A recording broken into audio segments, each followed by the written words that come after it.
পার্টনারের challenge message চলুন দেখে নিই।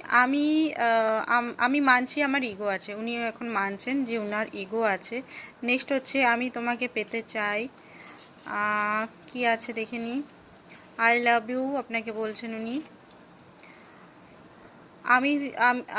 প্লিজ আমায় তুমি ভুল বুঝো না, ঠিক আছে। এখানে উনি লিখেছেন আই এম সরি, আমি তোমার ভালোবাসাকে অবমাননা করেছি, ঠিক আছে। আমাকে কি তুমি অ্যাকসেপ্ট করবে, আর উনি বলতে চাইছেন সরি, দুঃখ এটাই, আমি কখনো মানুষ চিনতে পারলাম না।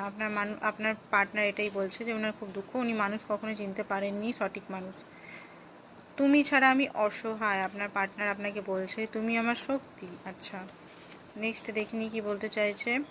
আই এম সরি, আমি তোমাকে চিনতে পারিনি। ওকে, তো এখানে কিছু ভুল আন্ডারস্ট্যান্ডিং হয়েছে মনে হচ্ছে।